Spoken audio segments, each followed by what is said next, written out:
lineup.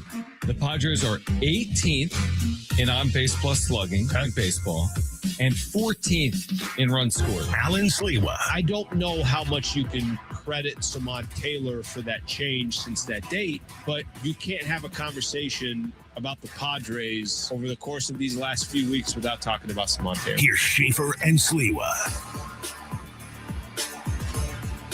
All right, Schaefer and Sliwa with you from 2 to 4:30 today. Yeah. As we get you ready for this weekend at Petco Park. Padres, Dodgers. Have they met before over the years? I don't think they have. I think this is the first meeting? First time the two franchises have ever faced each other. We have a really good show. Dylan Hernandez is actually with us right now. We'll have Kevin Acee, our Padres insider, joining us at 3 p.m. Dylan, we appreciate you taking time for us here today in San Diego. We have an intriguing pitching matchup, don't we? Roki Sasaki, his first time against San Diego, of course, during the courtship, considered the Padres. Then you've got Walker Buehler, who's won a couple of World Series with the Dodgers. First of all, thanks for doing it. And secondly, what do you make of tonight's matchup? No, thanks for having me on. And you're right, it is a fascinating one. I really do feel that if the Padres hadn't had their ownership issues, that Sasaki would have ended up with them. At his introductory press conference with the Dodgers, when Sasaki was kind of asked, what was the ultimate deciding factor, he talked about stability, right? And so I do think, and I went to visit his hometown, and when I talked to people there, I do think there was a feeling like, hey, he would probably do well with a mentor like you, Darvish, in San Diego. So, yeah, and I think now, as rocky as the start has been for him, he's been pitching well lately. He looks more like the guy, the Dodgers thought they were getting, and I think he could fit into their postseason plans. And so this is going to be kind of an important start for him, where he's going to take on an opponent, a credible opponent. Let's see how his stuff holds up. And then obviously Walker Buehler, right? Whatever he goes on to do for the remainder of his career, he's going to go down as a postseason legend in LA. So, it's a fun matchup, I think. Dylan, I'm curious, and we'll kind of get your thoughts on the Padres in general. Buehler's has been one of the more consistent starting pitchers for the Padres, and they've had their fair issues, some injuries in the mix there, but haven't really had consistency. And Buehler's been really good for them, at least over this last month or so. What's been your view? I know you're focused on the Dodgers, but what's been your view of the San Diego Padres, who got off to a really hot start, came back down to earth, and then kind of some shape, way, or form swept the Atlanta Braves, and it sets up this series against the Dodgers? Yeah, I don't know. To be honest, I wish they were a little bit better, just because I think it's good for baseball when this rivalry is good, right? Here we are kind of in mid-June. Let's be honest, right? We're away from the trade deadline. You can't really be banging the drums about anything. Playoffs, you can't even imagine that's so far down the road at this point. So, whenever these two teams are really good and competitive, you kind of feel like, okay, well, this is kind of like it breaks up the monotony of the long baseball season. And, I don't know, this kind of feels over to me, right? It's already, 9 games right now? So, and I think that, kind of coming into the season, I think, with their ownership situation kind of up in the air, it kind of looked like, right, they've been kind of scaling back on the spending and stuff. And you didn't really kind of feel that they were going to be as aggressive as they have maybe in the past. And, they had a flawed roster. And I think that, even though they kind of got off to this great start, we've kind of been seeing that lately, right? And so, yeah, over the course of a 6-month season, to kind of keep up with the Dodgers obviously is really tough. And, I think now the question is going to be really, with the new owners kind of about to take over, will they have kind of the green light to do something at the trade deadline if the sale hasn't officially gone through yet? Dylan Hernandez, California Post, with us right now at Schaefer and Sliwa. Dylan, you wrote about this recently. What played out, when was it, 2 days ago, with Shohei Otani on the mound and Dalton Rushing catching him, with Will Smith, not being available for his last couple of starts. Is there any carryover or lingering effect from what played out potentially between Rushing and Otani, or is that resolved, or how will it resolve? Yeah, I think because the issue, I think, honestly, is Rushing's kind of competence as a game caller, right? And, this isn't personal, I don't think. I think this is strictly professional. And it's just that, with a guy like Otani, right, similar as it was with a guy like Clayton Kershaw, these guys got really, really high standards. Yeah. And they're not, frankly, going to let, personal feelings kind of get in the way of their performance, right? And if Otani feels that rushing is an obstacle to performing the way he wants to, he's going to say something. And I think that that's kind of what happened. And so this isn't like a matter of like, hey, like, this is my fault. Okay, that's great. I think, look, that was a great first step for Rushing to do. Right after the game, despite what happened during the game, he came out and said, look, it was all my fault. He took responsibility for the pass ball, which is good. But now, the apology itself, right? In Japanese, it's this little, quip, right? People always kind of say, well, if apology, if I'm sorry took care of everything, you wouldn't need the police, right? And so the thing is, okay, he apologized. That's great. But now it's about him learning kind of how to, guide Otani through these innings. And the reality here, right, is the first, 9 games or so that Will Smith caught, I think Otani gave up a total of 5 earned runs. The last 3 games, Otani's given up 9 earned runs. Coincidentally or not, Dalton Rushing's been behind the plate. And it's all kind of unfolded in similar ways, right, where these innings just kind of get out of hand and the runs pile up. And, again, in that second inning, you saw Otani going a lot to the splitter. I mean, it was so much so that, there was actually a former Japanese professional sitting next to me, and he was like, hey, I think Otani, something's wrong with his finger, because, like, why isn't he throwing the sweeper? Why isn't he throwing the curveball? Why does he keep throwing the splitter? Well, it turned out it was because Dalton Rushing kept calling those things, right? And so, I don't think that's the type of thing that gets solved in one day. We're going to kind of see now. This is kind of do or die time, right? I mean, I know some people kind of reacted to the column that I wrote saying like that, you're making a bigger deal of this than you had to. But no, this is an inflection point in Dalton Rushing's career. Because, going back to the 2020 World Series, Will Smith wound up not catching the majority of those games, and it was because the pitchers did not feel comfortable throwing to him. Now, to Will Smith's credit, he put in work as a catcher, really kind of reinvented himself as a game caller, and now you've kind of seen that now he's kind of the guy that the pitchers trust, right? And Dalton Rushing is going to have to undergo a similar type of transformation, I feel, if he wants to kind of hang around here and be a part of this, theoretical deep playoff run again. Dylan Hernandez covers the Dodgers and a lot of LA sports for the California Post, joining us here. Padres obviously starting a 3-game set against the Dodgers here at Petco Park tonight. Dylan, this isn't really just a Padre thing, but all of baseball is chasing the Dodgers, and that's been the case here for a handful of years. If you're being critical about the Dodgers, where are their weaknesses? What are areas that you think come postseason time, if this isn't addressed or that isn't addressed? Just, are there glaring holes within this Dodgers lineup, whether from the pitching staff, bullpen?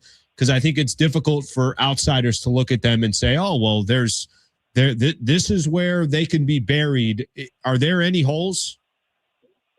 Yeah, I think the bullpen is the bullpen has performed well. Now, I am a little bit, I think with bullpens, you are always going to deal with like a certain amount of volatility just because of the nature of that job. And, I think, look, if Edwin Diaz comes back, he's supposed to be back after the All-Star break. He had bone chips removed. It was not a major procedure. Now, if he comes back and he's kind of who they thought he was, then I think they'll be fine. Right now, keep in mind, the day before Edwin Diaz went down with the elbow thing, though, he had another bad game, blamed that one on the knee.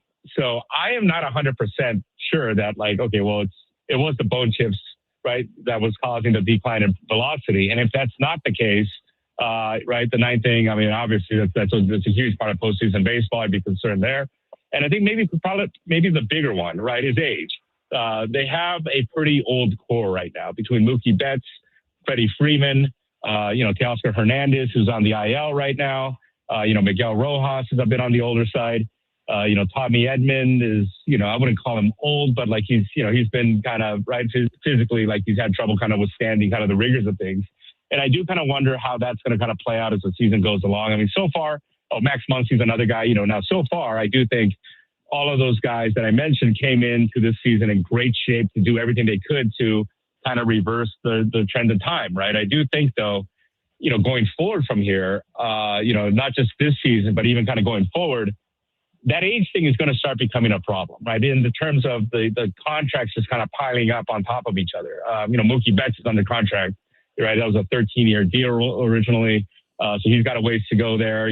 Freddie Freeman, what do you kind of wind up doing there? Teoscar Hernandez, he'll only have one more year after this year, but it's still, you're talking about a bunch of kind of older players. And we have seen them kind of go through these stretches. I mean, last year they looked kind of old at times, right? I mean, there was that 18-inning game, in the World Series, and then they went on to lose their next two, right? Because they were just flat after that. They didn't have the energy. So I do think the age thing is is a big kind of question mark, both in the near term and as well as in the long term, because if you're stuck with all those contracts, it's going to be kind of hard to kind of start turning over the roster the way they used to in the past. It's an interesting segue. This is my final question for you, Dylan. Dylan Hernandez, California Post. The perception around baseball, as you know, specifically in San Diego, is the rules favor the Dodgers, and they've won the last two World Series, and now the CBA is coming up. This sport may fundamentally change. My question from the Dodger ownership perspective, do they prefer the way it's being run, or would they even prefer that it's like there's some guardrails in place when it comes to salary structure? Will that make them more money? How do the Dodgers and their ownership look at what's to come this offseason? I mean, the fact that they've been spending as much as they have tells me that they're okay with this arrangement, because here's the thing, right? The Dodgers have this kind of magic bullet in Shohei Otani in more ways than one. Just like from the straight baseball standpoint, from like a roster rules thing, right? He does not count as a pitcher, right? So they can carry an extra arm that no other team can do. But also what Otani does, like success finds a way to just kind of multiply their revenues in ways that no other team can, because they have this Japanese market, right? And frankly, I kind of wonder how serious baseball is about all this, just because to me, this would be stupid, frankly, right? To kind of try to like kneecap the Dodgers at this point, because if not for the Japanese market, I really don't think baseball is as healthy overall as it seems right now. I think it seems like it because you have the best player in the sport, right? This global icon playing for like a popular team that's going to be in October every year. So the sport seems really healthy. But if you look at like what's happened to all the RSNs, and obviously you guys in San Diego know about this, I'm not sure how good a shape the sport is in overall. And so do you really want to kind of like kneecap, because if you kneecap the Dodgers, you're kneecapping Otani, which again, like limits maybe, right, compromises your ability to generate revenue from Japan. And, when the Dodgers are on the road, right, Japanese companies buy the advertising behind home plate, right? So it's not just the Dodgers that are making money off Otani. I mean, every team in baseball is profiting off this. And that's where it kind of makes me wonder, like with all this talk going on about, the CBA and what the league is proposing, I do kind of wonder if they're just kind of like overplaying their hand right now, knowing that it's going to kind of come back to like a certain point, because, to me, this is kind of like a once in a lifetime type of opportunity that MLB has. I mean, right in the last couple of decades, I mean, they've lost a ton of ground to the NFL, the NBA, and right now baseball is having their moment. And the reason they're having their moment is because of Otani in Japan. Dylan, final one for me as well. Let's try to find the middle ground here. Then how do we, if you look at this as objectively as you possibly can, how do you make baseball just, let's try to even the playing field a little bit. I think something that's going to be really interesting is watching this ownership group try to operate in the NBA, now ownership of the Lakers. And I think they'll find a way. It might take a second, but I think they'll find a way. But how can we look at baseball and again, try to make the competitive balance more balanced, I guess you can say? Yeah, here's the thing. I mean, like, one, do we want competitive balance? I mean, I can't remember how many years ago it was when the Rangers played the Diamondbacks in the World Series. Nobody watched that World Series, right? I don't think anybody wants that. I don't think the people in Arizona want that, honestly, right? Like, and two, I don't think that's what that's not what this is about. This is about money, right? This is not about competitive balance. I think most of these teams, they don't want to win, right? And now, look, I think maybe if you're San Diego, maybe you do have like some grounds to gripe, right? Because I will say this about the Padres ownership. They've been great, right? Peter Seidler obviously made a commitment to winning, right? And they are a smaller market, but they're trying to win. But like a lot of these teams, right? The Pittsburghs, the Cincinnatis, they're not even trying, right? So for them to come out and say like, oh, we don't have a chance, to me, is completely disingenuous, because they're getting a ton of money from revenue sharing. They're pocketing all that. To me, this is really just about money. This is not about competitive balance. And again, I would argue that it's actually better for baseball to have like a big boogeyman, right? Whether it was the Yankees, in the 90s, early 2000s, the fact that a guy hits the market and it's like, oh, he's going to end up with the Yankees, right? That's the way it always was in those off seasons. I don't know. I think that's good for the sport. I really do. And I'm not just saying that because I cover this team. And to be honest, especially Alan, you know this. Like I like I like criticizing teams. I like getting, like holding teams accountable. It's kind of the way I made my name in this business. And I was joking with the Dodgers front office people last week how I don't feel I've done my best work since this team started winning. Like, I don't like them to win. I like being very critical of the people I cover, but they don't give me that opportunity. So I'm not saying this is like some kind of Dodger hawk or anything at all. But I do think objectively, like, you do want kind of like a team that's going to be there every October, that fans, because baseball players are not known nationally, right? In the NBA, you can play in Oklahoma City and have like a national profile. Baseball players are not known outside of their market. And the Dodgers, by virtue of being there every October, now people do know the Mookie Bettses and the Freddie Freemans, and right. And obviously Otani was always going to kind of be that guy, but these guys are becoming kind of household names. And I think that that's good for the sport. Dylan, that's great perspective. We appreciate you sharing it with our listeners here today in San Diego. Enjoy the weekend series, and we look forward to doing it again later this summer. Thank you, Dylan. Thank you. All right, we're going to react to that. Dylan Hernandez, California Post, Kevin Acee at 3 p.m. Stay with us on Schaefer and Sliwa.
All right, live performances by the Goo Goo Dolls, Kenny Chesney, Lainey Wilson, Snoop Dogg, Weezer, and more. September 18th and 19th at T-Mobile Arena in Las Vegas. 2 nights, 1 stage. Now's your chance to buy tickets at AXS.com. Get them now before they sell out. All right, we've got World Cup soccer pre-match coverage at 4:30. Kevin Acee at 3 p.m. You made a really good point with me off air. Which one? Because honestly, there's only one. There's only one. I since was the show killing started. it off air. On air, I had no good points. No, I thought, first of all, I really found Dylan Hernandez insightful, and I love the unique perspectives on do too. This Dodgers-Padres thing, and B, the CBA that's due up at the end of the year. And you made a really interesting point because he kind of doubled down on like, I don't think baseball wants equity. I think it's good that they've got a dominant player, whatever. That's his opinion. But you made the point off air to me, like, yeah, but what about the Padres in this equation? They're not the Pirates. They do try to win. They're but not the the Dodgers. Mm-hmm. They're not in that market with that revenue. So, like, where does a team like San Diego fit into this equation if they are trying to win? I think people make, and I get it. I'll use last World Series as an example, okay? I think there's people that try to make a case that it's good to have a villain. The Miami Heat, it was good to have a villain. The Yankees back in the day, it was good to have a villain. The Patriots, it was good to have a villain. Golden State fit that narrative? Golden State, when they had KD. Yeah. I get that narrative. Yeah. And frankly, maybe for ratings that pans out the way it does. For me, it's like, well, what do you want me to look at? You want me to look at, I'm supposed to watch my city and just root for TV ratings and revenue for MLB baseball? Or do I want to see the San Diego Padres winning freaking championship? And that's what I want. This is Padres to win a championship. So as we sit here today and I hear people say like, yeah, but it could be good for baseball. And, the more they spend, the more people know these players. I don't care. So true. So like, here's what I'd rather have. Give me this. Give me that the sport's a little bit more boring and that there's less dynasties out there, and it gives the San Diego Padres a better chance of winning a World Series. That's what I care about. Why the hell would I care about their revenue and that the Dodgers are killing? You just made I completely agree with you. This is the argument in the college athletic space. Is like, well, Rutgers is in the Big Ten. They make $90 million TV, and San Diego State makes 10. Well, guess what? Rutgers sucks. They do suck. And they go 3-9 every year. Like, are you a big fan of Rutgers because they have a lot of TV money, or would you rather see Rutgers win? Can I give you a better example? Give me a better example. Of a program that makes no sense, that isn't good. You think UCLA is happy in the Big Ten? I knew you were going to say that. They are the most irrelevant school of relevant schools. Like they should, the bottom of the relevant They schools. should be a very relevant school, and they're irrelevant. Anyways, I can... No, but that's a good point. That's a good point. Yeah, this is more of a conversation. I've known Dylan for a while. Haven't known him great, but every time... It's funny, some of the conversations I used to have with him, if I saw him at a Laker game, I'm there, he's there, he's covering the team, I'm covering the team. 90% of my conversation with him was like, where's Roki going? Where's, like it was the conversation of Padres and Dodgers. And he's got, he's very, very involved in that world. But yeah, I get the concept of like, hey, this could be good for the sport of baseball because it's Otani and it's the Dodgers and it's this and that. It ain't good for San Diego. And it's not good for a lot of other teams that are trying to win as well. The Cardinals, the this, the that. I could go down the list and name 10 franchises that are trying to win. Is it really, by the way, Otani is going to be on one of the 30 teams regardless of if he's on the Dodgers or not. Am I supposed to honestly believe that if he played for the St. Louis Cardinals, he wouldn't be as marketable in Japan? I don't buy that. If he was on the New York Mets, he wouldn't be as marketable? I think it's elevated. It's elevated. Tenfold because is it? Okay. Listen, if he was on there's a few of them. There's a few. Yankees, of course. Luka on the Lakers is going to be more marketable than Luka on the Mavs. Yeah. Right? And actually, I don't know. Maybe Dallas is not the good example of maybe a market because that's a really good market. But yes, there are some franchises that, it's obviously bigger than others. I come down to this. Shohei can play for the Los Angeles Dodgers. Mm-hmm. I don't care. If that's the franchise he picked, that's the franchise he picked. My issue is they signed all-star after all-star after Shohei Otani. That's the difficult thing. Yeah. I went on a little bit earlier today. I was on AM 570. Fred Rogan, Steve Hartman was on there as well. We're Hartman, talking, who? I don't know the name. You know him very well. Oh yeah, I do. And we're talking Lakers on there. One of the points Hartman kept mentioning, he's like, "How are they going to fix this roster? Because this ain't baseball. if Mark Walter and the Guggenheim Group can do it in baseball, Right. they have different parameters they got to work with in basketball. And that to me is like the true sense of a competitive sport is everyone's kind of got some skin in the game, and you're more exposed when everybody has equal playing field. We'll see if baseball ends up looking closer like basketball or not come 2027. We have significant Padres injury updates from Kevin Acee. On the other side, we'll share them, and then he'll join us coming up at 3 p.m. Padres Dodgers tonight. Don't go anywhere. Schaefer and Sliwa, San Diego Sports 760 live on the iHeartRadio app.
This report is sponsored by Anderson Plumbing, Heating, and Air.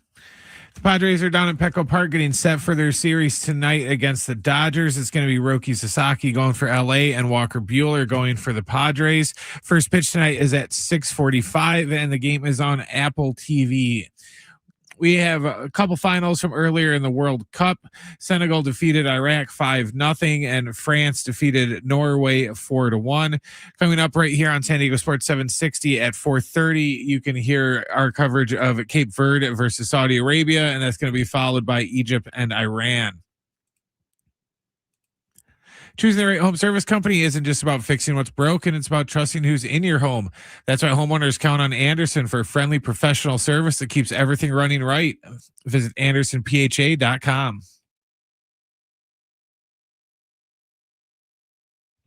All right, Kevin Acee will join us coming up at 3 p.m. We've got a short show. We're here until 4:30, Alan. I don't know if anyone told you that, but you can leave at 4:30 if you want. You told me to come at 2. Well, we started at 2. Yeah. But we're going to end at 4:30 today. I'm going to keep going. We have, what date is U.S. play in the July round 1st, of 32? which I think is Wednesday, right? Wednesday Yeah, at 4:30. Yep. You can listen to Team USA right here. Mm-hmm. So that is incredible. Knockout round, Team USA at home. Lord. Bosnia. Now it didn't turn out perfectly last night, if we're going to be honest with each other, right? Giving up the game-winning goal. It was the final game of the regular season yesterday. Right, exactly. That's exactly right. And they had already clinched a playoff berth. That's a good point. When you put it that way, I'm with you. No, but I was just saying that more because this tournament has took so long.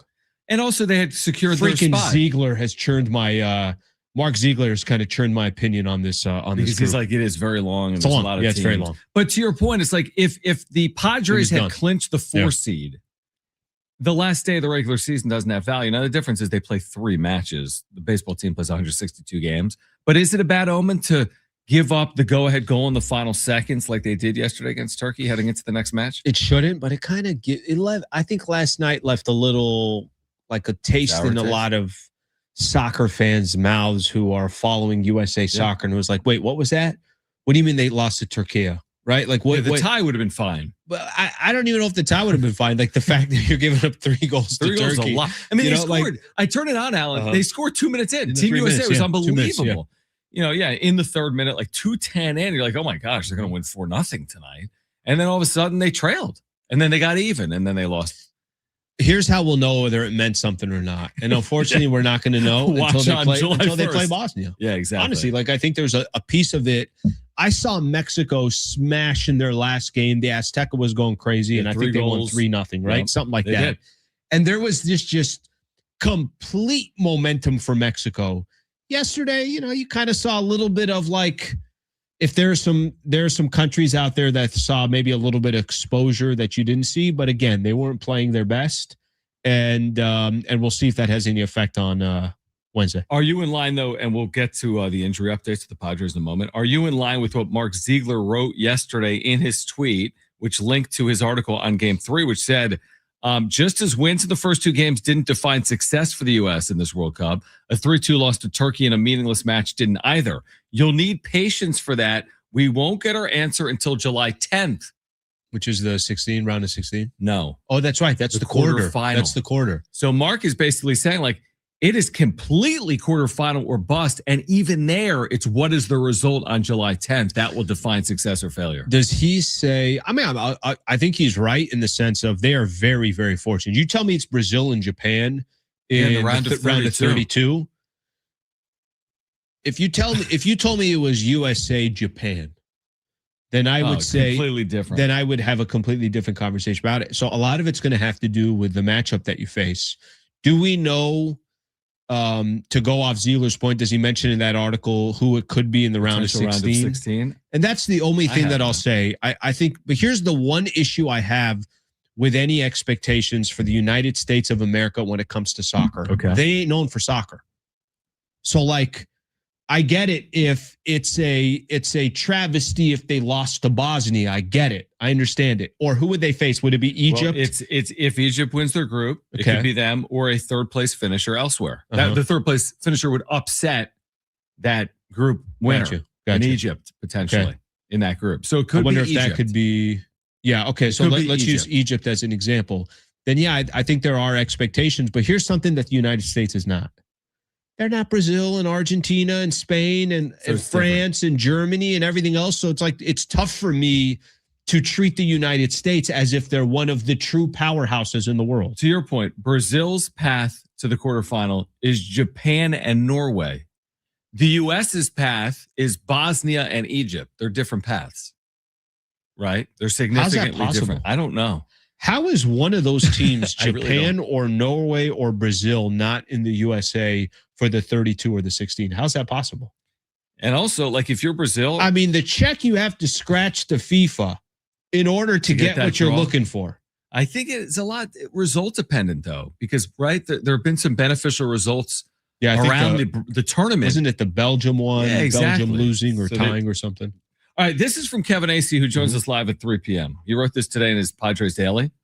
Listen to this, Alan. Joe Musgrove threw off the front slope of the mound. Kind of throwing off a mound. He threw off the front slope of the mound. That's elevated, not throwing off flat ground. And Nick Pivetta threw a light bullpen session for the second time. Pivetta could conceivably be back pitching for the Padres in late July. Musgrove is likely at least a couple of weeks behind that, but those familiar with the process stress the timelines are fluid based on how the pitchers feel as they take each step. But Pivetta late July remains a possibility. That's me saying that, not Kevin, because he wrote late July as a possibility for Nick Pivetta. What do you make of that? They are progressing at least for a first time. Yeah, I'll hold my breath a little bit, but that's great news. You know, I guess I just don't want to set myself up for disappointment, but yeah. I think it's great. It's phenomenal news. It's big time news. I mean, it's got to encourage everybody, if that's the case, that, you know, you might get Nick Pivetta back at some point this season, or you might get Musgrove back at some point this season. This could also be just, we're running out of time. True, you got to do it. And you might as well just see. And if a setback comes, then you're basically shut down for the season. And if a setback doesn't come, and maybe the only way you find out is like, well, let's push a little bit. Let's see what it looks like. I mean, obviously, they're not going to be throwing their best stuff in 108 pitches. So they will kind of slowly ramp things up. I mean, it's encouraging, but I also am like, I got this cautious sign up. Like, don't get too excited about that. Which is the right way to approach it. But let me ask you this. If I told you Nick Pivetta, forget about Joe Musgrove. Okay. If I told you Nick Pivetta was back and he looked like Nick Pivetta, even if it's Pivetta light, and he's healthy August 15th until whenever your season ends. Already have my answer. Well, how does that change the equation? Go get another starter. Still, I agree. Yeah. I agree. They need to. Yeah, but I think, you know, obviously it's a game changer. And I think you had said something earlier in the week that at the end of the day, they're not going to be able to change who they are. They're going to be a 3-2 team in the postseason, scoring 3 runs. Yeah, and they're going to be, you know, dependent if they have good enough starting pitching on. And listen, most people would tell you that that's not going to be the winning pedigree. Most people would tell you that you need slug and you need dudes to be able. That's what makes some of these other teams so scary. You could be flawless for 6 innings, and you walk a guy, and it's a 2-run homer, and you're down 2-0. The Padres don't typically have that. That's not how they manufacture runs. That's not how they score. But that is their blueprint. And their blueprint's going to have to be great defense, great starting pitching, tack on a couple of runs, give it to the bullpen, give it to Mason Miller, and try to walk away with a win. So I think, to your point, if they're able to get Nick Pivetta back, I still don't think you have enough starting pitching. You have to go get one more starter. All right, Padres, not Dodgers. School, just there's plenty of other players you can go get. Joe Ryan with the Twins, Sonny Gray with the Red Sox is 9-1 this year with a sub-3 ERA. There are options. Padres and Dodgers game 1 coming up tonight. We've got the Padres lineup for you. We'll share that on the other side. Plus, Kevin Acee, our Padres insider, the latest on Pivetta and Musgrove, and the Padres coming off a sweep of the Braves. Kevin Acee will join us live at 3 p.m. Own the Braves. Own the Braves right now. You're right. We're here until 4:30. We've got soccer coming up at 4:30, but don't go anywhere. Schaefer and Sliwa, San Diego Sports 760. We're live on the iHeartRadio app.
All right, San Diego Sports 760, your home for live coverage of the 2026 FIFA World Cup. Get daily match updates from the opening match to the final, July 19th. Hear live play-by-play, the most anticipated games in every USA match. 2026 World Cup coverage lives on San Diego Sports 760. Alan, Kevin Acee is going to join us at 3 p.m. You know Kevin. I do know you know Kevin, right? I do know Kevin. Real quick, shout out a really good Aztec. An Aztec for life, Reese Dixon Waters, who spent the last 3 years on the Mesa. He has signed with Golden State's Summer League team. Phenomenal. Now, Nick Boyd, who was here 2 years ago and then went to Wisconsin, has signed with Golden State's Summer League team. So Boyd and Reese Dixon Waters, who never played together because Reese suffered a year-long foot injury right before that year, they could play together in Summer League. So I'm looking forward to seeing that. And that's a good organization to join. Yeah. They've done a good job of also developing young talent. And I think there's certain franchises that you should be excited to play for. You should be excited to play for the Warriors. And then they've had a kind of, they value some of their young pieces. So I think that'd be interesting for them to be there. If he was in Sacramento, these guys were just clubs that Golden State's a good place for them to be at. Have you ever, because I am actually considering this, have you ever attended Summer League in Vegas? Yeah. Is it worth, serious question, is it worth attending? Like, how would you?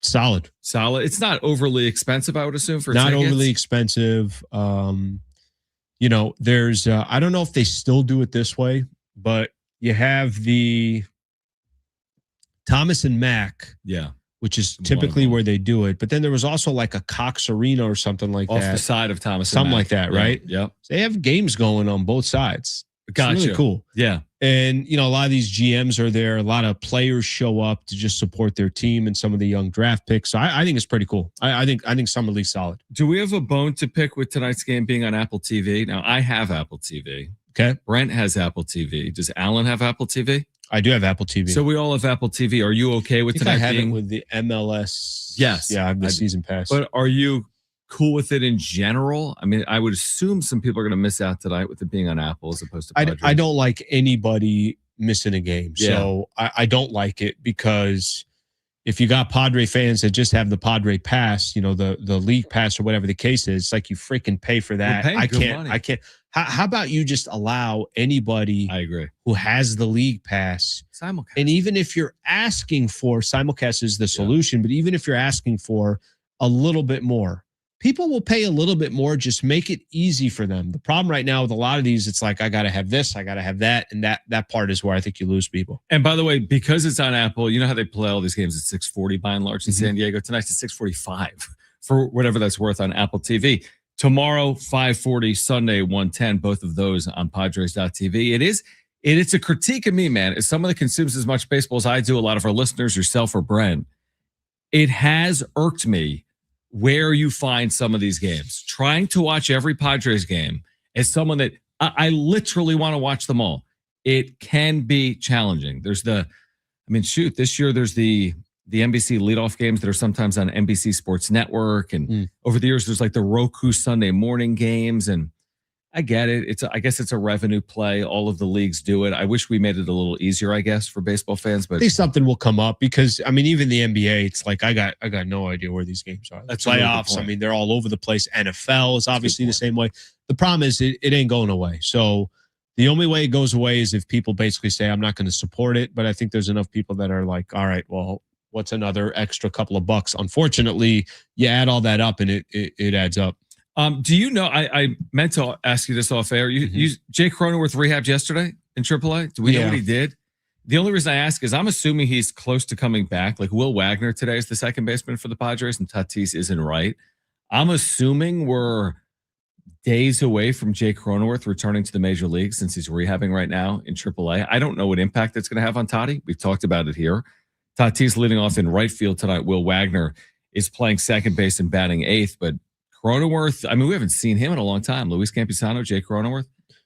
He'll be back soon, it appears. What do you, how do you look at this? Yeah, it's a good question. How do you look at this series? I thought you were going to say, how do I find the stats? That's a good question. I look at it as a series that I would love to see them win this series, considering the next two series against this team are in LA, and you've already lost one series to this team. So in that scheme, I'd love to see them take 2 out of 3, knowing it's challenging moving ahead.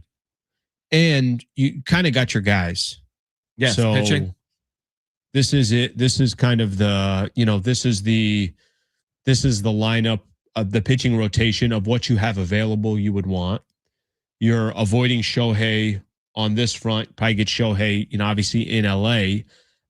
There's a piece of this because it's Walker Buehler, who's been dependable, because it's Randy Vasquez and Michael King. Now we'll see how Vasquez does in this, but the last time the Padres and the Dodgers faced each other, Michael King gave up a run, or Michael King didn't give up a run.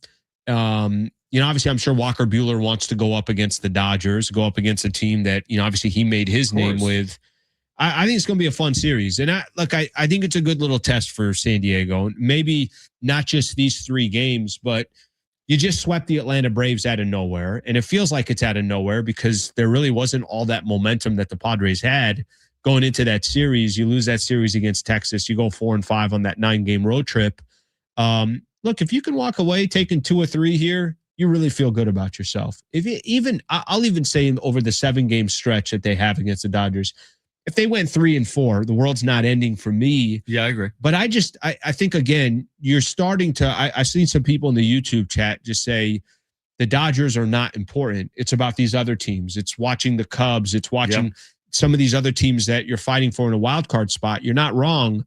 But when you have 7 of your next 10 games against the Dodgers do become important, because when you lose to the Dodgers, you're losing ground against all these other teams. Yeah, that's exactly right. And I just look at like the fact that you still got to play the Dodgers at Dodger Stadium 7 times and you've already lost a series to this team. Like if you lose this series, it's not overly encouraging in any form or fashion. Sure.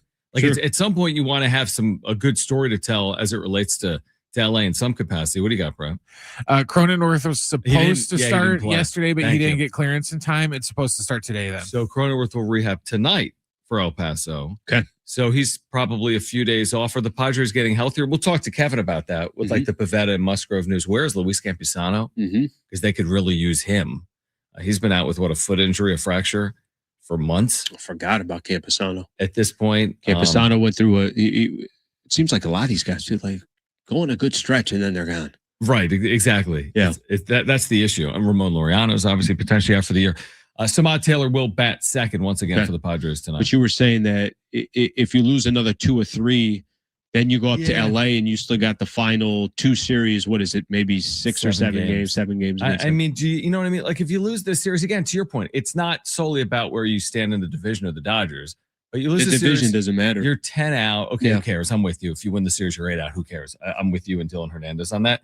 It's just I don't want to see the Padres lose every series this year to LA. And if they lose this series, I'm not overly optimistic they win a series against LA this year. Because you got a 4-gamer there, you got a 3-gamer there. Yeah, it's weird. It's like these games they get amplified, especially in SD. Yep. And listen, probably to an extent in LA as well. The same way as they look at the Twins. I mean, of course, there's a little bit more there, but they do get amplified in Diego. I don't think that helps San Diego, and I don't think it helps the Padres. I don't think you're at your best when you're ramped up or you're nervous or something along those lines. But that's the predicament the Padres are going to be in with the Dodgers until things flip a little bit, or the Dodgers just kind of come back down to earth, and they haven't been back down to earth in years. Long time. I love the reaction, but the truth is there is a lot of overreaction. I love the reaction. There'll be a lot of attention, obviously, on this series this weekend at Petco Park. Speaking of which, Kevin Acee, joining us live. Padres and Dodgers 45. Kevin Acee will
This report is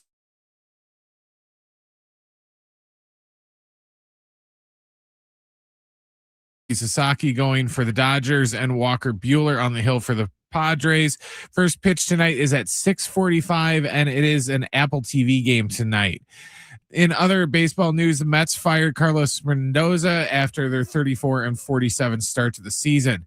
We had a couple finals from the World Cup today. Senegal was all over Iraq 5-0, and France defeated Norway 4-1. Coming up at 4:30, you can hear Cape Verde versus Saudi Arabia, followed by Egypt and Iran right here on San Diego Sports 760. Party at your place this summer during July 4th deals at Lowe's. Save $80 on a select Charbroil Performance Series gas grill, now $299, and get up to 45% off select major appliances.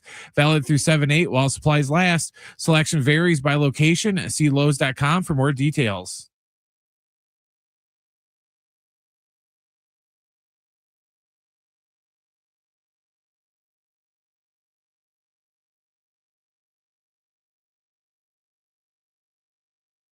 All right, let's get Kevin Acee back on here. 760 Schaefer and Sliwa, Friday afternoon. Padres and Dodgers renewing their longtime series tonight down at Petco Park. Kevin, we appreciate you taking time as always.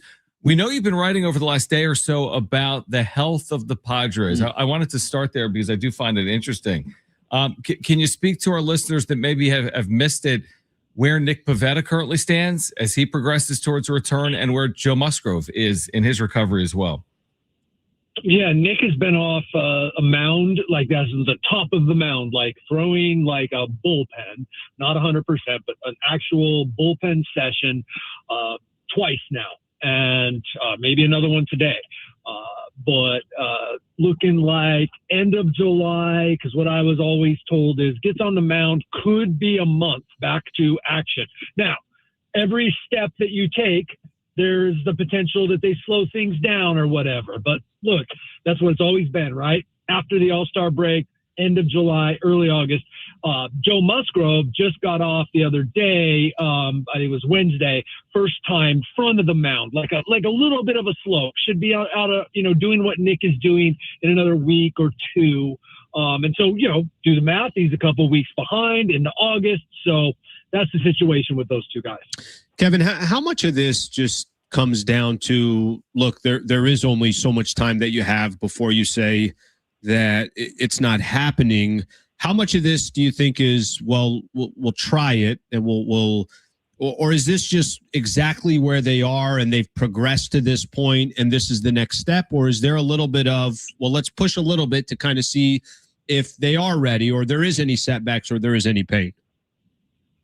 Yes.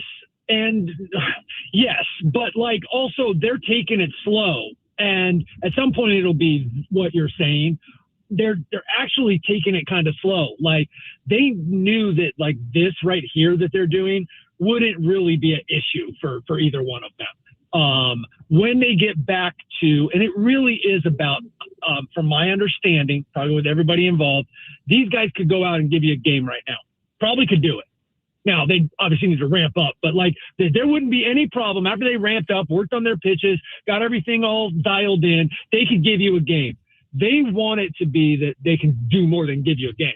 They got to be able to do it 5 or 6 days later, and then 5 or 6 days after that. But, yes, at some point it will be. And I think especially with Joe, who is basically over the Tommy John.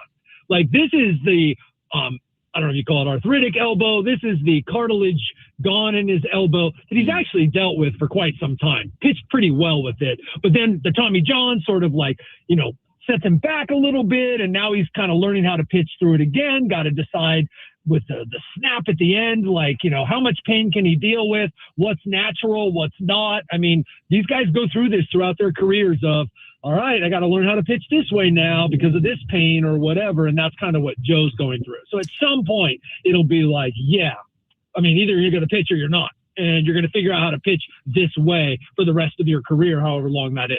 I was going to say for Musgrove specifically, it's got to be incredibly frustrating. Such a competitor to miss this much time. Course of the last couple of years. Kevin Acee is our Padres insider.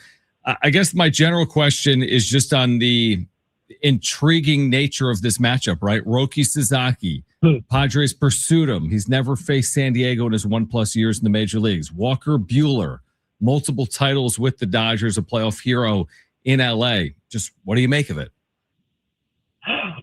I don't really get into the whole booing or should you be upset? I feel like if you don't boo Roki Sasaki vociferously tonight, it's like the personification of going to the Dodgers. And I just choose to believe he was going there the whole time.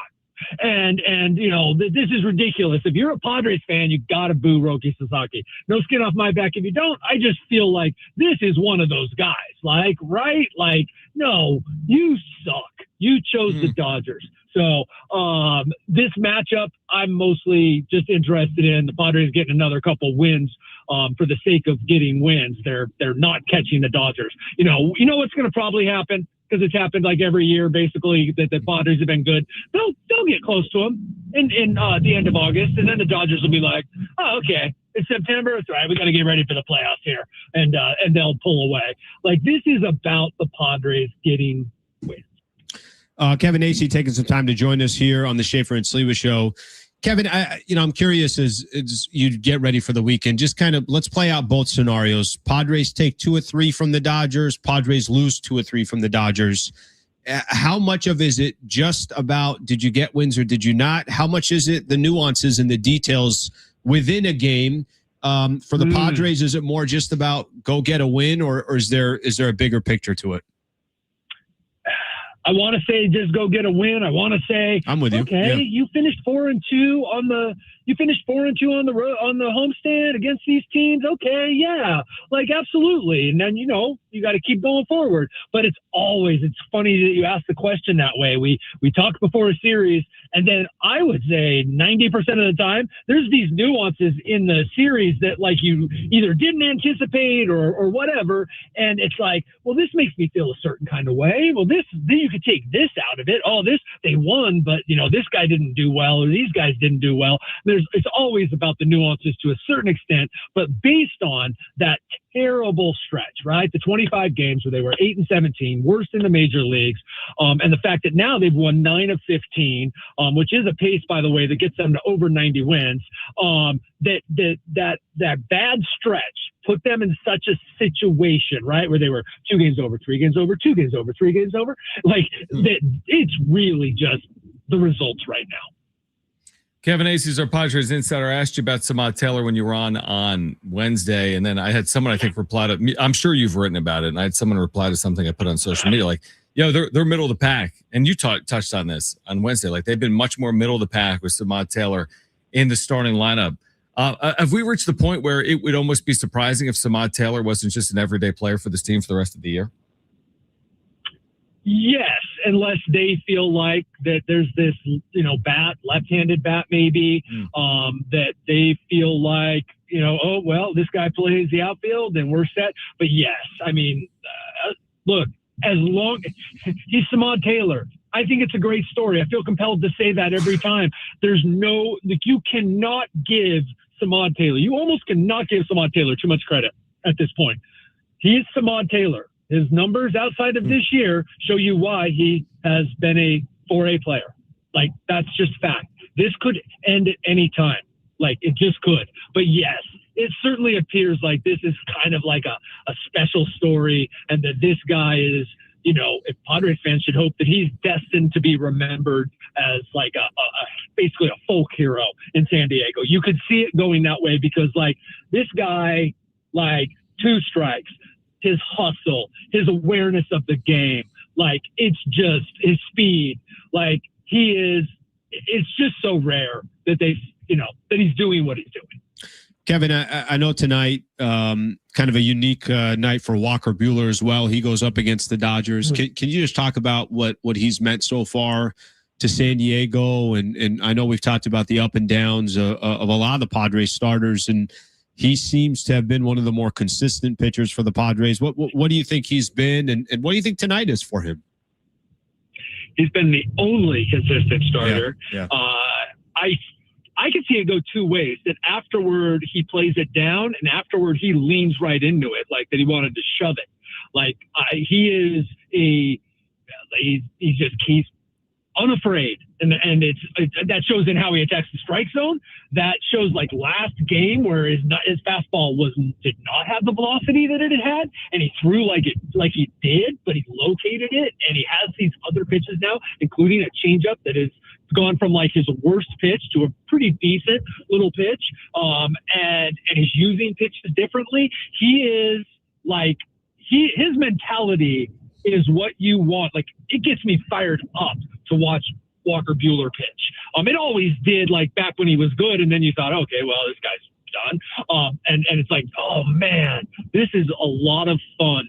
And if he still had that velocity, maybe he'll get it back. I don't know. Dustin May has. I don't know. But like right now, Walker Buehler is just a really good watch for me, and he has it's not even close.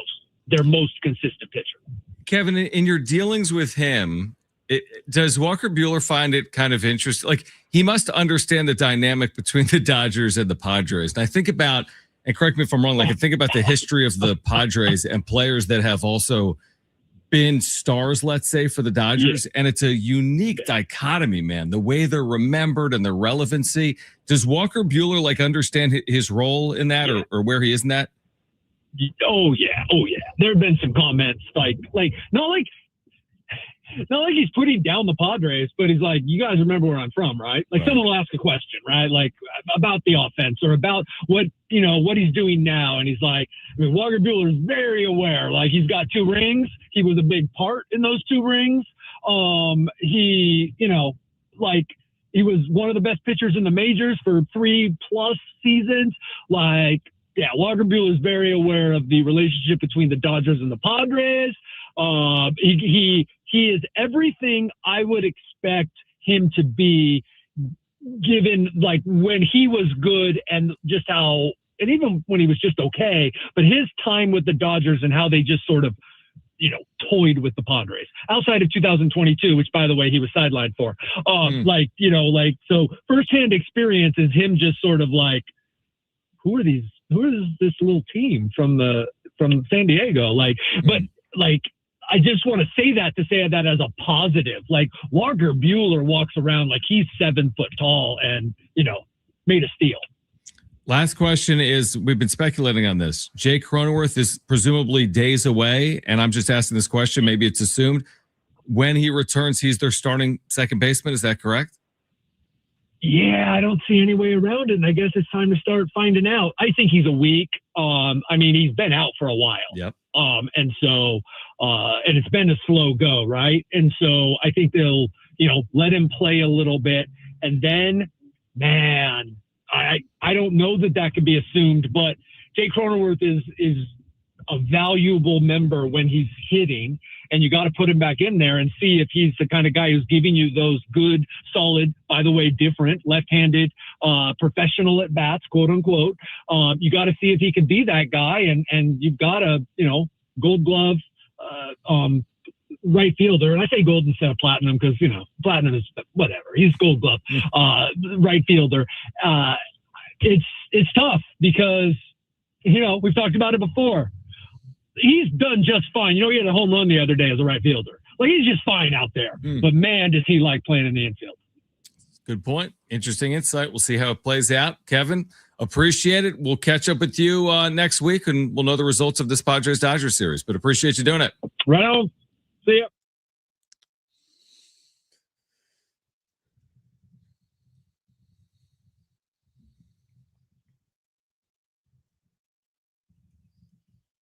Good stuff there. Of course. Right. From Kevin Acee, who joins us 3 times a week. He was passionate about Roki. Very passionate. Boo Roki Sasaki tonight. I think I'm still under the I'm not trying to give any motivation to the other side. Interesting. I like that. Like the Kershaw meme. Just keep it chill. Pretend like there's nothing. I like that. That doesn't mean you don't want to beat them. It just means I do like that. The Wrap at 3:30. The other way didn't work. That's a good point. So let's try something different. The Wrap at 3:30. Dylan Hernandez. If you missed him, you'll hear that at 4 p.m. On the other side, new speculation on LeBron's future that does not involve LA. The latest is next on Schaefer and Sliwa, San Diego Sports 760, live on the iHeartRadio app.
All right, America is turning 250 and San Diego Sports 760 is celebrating with $250,000 in cash. Listen for your chance to win $2,500 so you can take the ultimate American getaway. Visit the states, the cities, landmarks, and national parks that make our country amazing. Win your share of $250,000. Just listen for the keyword, then enter it at sportssd.com. Your next chance to win, John Schaefer, is coming up after 5 p.m. on San Diego Sports 760. Am I eligible? Probably not. If I'm not eligible, will you just give me $2,500? Would love to. Just here's my ACH checking account. Would love to. You know where I'm going after the show today? But I'm going later. To a bank? I'm going to the bank You're going to the fair. Get you $2,500. You're going to the fair. Going to the fair. Yeah. See, it's bold just because it's a Friday afternoon, summer season. You're going to see an act, a reggae act? Yeah, there's a good show tonight, but I'm going to go late. So I guess the question is going to be how I'm going to make this happen. You're not the biggest reggae. Oh no, you said you like reggae. I like reggae music a lot. One of the legends in the game, Don Carlos, is over at the Sound, which is part of the Del Mar Fair. I think it's still separate, but it's part of it. Israel Vibration is there as well. Yeah. Wait, so you're going to a show at the Sound during the fair? During the fair. Oh, that's incredible. In terms of it's going to be talking about like double busy. Yeah, it's going to be very busy. Here's a good thing. Good thing is I got a good friend. His name is John Schaefer. Really good friend of mine. Him and I just travel together. We go to Monterrey, Mexico together. And if I need his help, he's going to help me. I'll drop you off 5 miles away. And then if you walk like a 13-minute mile, you'll be there in 65 minutes. You're not going to talk anything about the actual going to the Del Mar Fairgrounds. Hey, this could be a good show. Yeah, no, it's going to be great. Hey, that sounds like a great Friday night. You go straight to you got to park? Yeah, I do have to park. I'm just a little surprised. Parking is part of it. I'm surprised you'd miss Cape Verde or Verde. Got my phone. Might be over by then, honestly, because I think they play at 5 o'clock. So I'm not going to leave till late. Are you going on rides or is this strictly a concert experience? No, I want to walk around. I haven't been at the fair in a long time. So I kind of want to get a little bit of a feeling. Let's get a little bit of food while we're there. If there was one thing, would you do something crazy tonight, like fried ice cream sandwich? I don't want that. Okay. I don't want fried. I want something more on the savory rather than sweet. Yeah. Like a hot dog. Yeah. Okay. Yeah, I do something like that over something sweet. All right, should be a nice night for it. I'm gonna end up with like a deep fried something. Yeah. Let me know once you're in the building, because I want to know what the scene is. But you went, didn't you go? No, did you not end up going? What happened? What happened? Nah, I didn't make it. A couple weeks ago, you were like, "Yeah, I got to get out of here. We're going." Was tired, so we never made it over. Maybe I'll go tonight. No, you're not. Probably not tonight. Although we're off early, it's just probably not tonight. Friday night. I know it's going to be tough. But again, I'm not walking in until probably 7, and I'm not parking inside of the Del Mar. Actually, what I'll probably do is I'll park a little bit out and take a little Uber action in, something like that. Just drop me off and let me get the hell out of there. I think it's smart. Yeah. I didn't consider this. So the Heat acquire Giannis in a significant deal. It took like a year for this to play out, but now the Heat have Giannis. Everyone's like, well, yeah, but the Heat are a completely unfinished product. And I guess there's been speculation. Colin Cowherd commented on it today on 760. He said LeBron is what they need. Talking about Miami, scoring, facilitating. That's what Miami is going to be struggling with. And that was Colin on speculation that LeBron and Bronny could return to the Heat this offseason. What do you make of that? Here's where I've heard LeBron is playing. One player is playing. I'll tell you all the teams I've heard so far. There's been a lot. Golden State Warriors, the Los Angeles Lakers, the Cleveland Cavaliers, the Miami Heat. There was another team that I heard recently. You did. You were telling me about it, actually. He's been rumored on 37 different teams, and there's only 30. There's only 30. Listen, I think at the end of the day, I still think LeBron's going to end up as a Laker. What that number is going to be, I think is going to be interesting. I mean, Austin Reeves is going to get paid $45 million a year, and I think in his last year of his contract, he's north of 50. Are they going to give LeBron 30 for 1 year? Right. I think LeBron's going to get what he's looking for, as far as maybe he's not. I don't know. But I think the last thing the Lakers can do is just run it back. I have no problem if LeBron ended up somewhere else. I think it's actually beneficial if they can get a sign and trade for him so they can build for the future that, like you keep suggesting. Build around Luka. But damn, there's been a lot of teams he's been associated with. Dude, I kind of love the idea. Remember, I'm like, I don't know if I need a 14 for LeBron, and Cleveland makes sense. The return to Miami, like the old three, like they had the big three, Yeah. and then like a big three of Bam, Giannis, LeBron. I think it's intriguing. Yeah. I mean, I don't think I don't know if it's the most fascinating storyline in the history of the NBA, but I think there'd be a lot of buzz if that actually did play out. Yeah, I think there would be. Giannis and LeBron. I think LeBron's going to have buzz wherever he goes, but I think the fact that if he joins Steph Curry, it's going to be extra buzz. If he joined the Miami Heat, extra buzz. If he stayed with the Lakers, less buzz. Yeah, it seems just that because way. I mean it's going to be his 9th year with the Lakers, so it's nothing LeBron has done. It's just LeBron is still playing. What are we just talking about? We're talking about the Sports Center commercials. Yeah, and we said that one of them was LeBron, King James, sitting in the seat. I think that one was with the late Stuart Scott, and it was like that was 20 years ago, and LeBron's still in the league. I know, so it is insane. All right, we're going to find out soon enough. Where will LeBron play in 2026? I think I got a place to eat tonight. Yeah, where?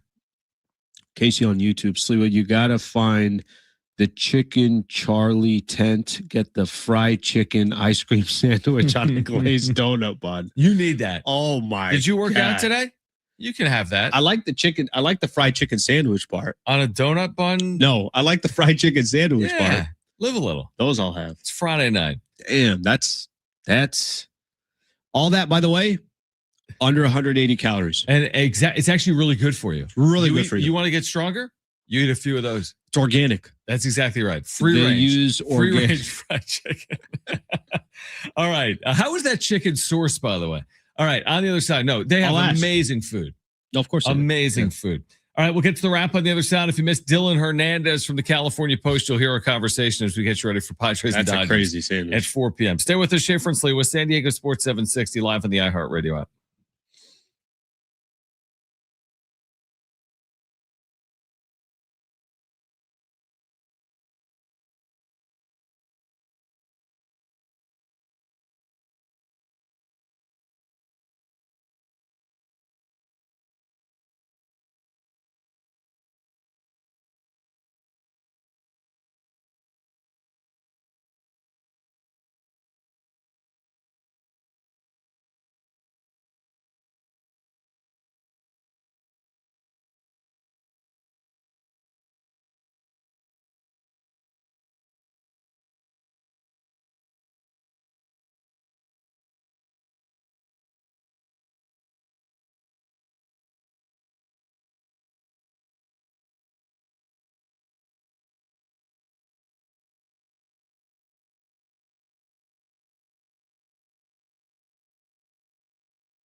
This report is sponsored by Lowe's.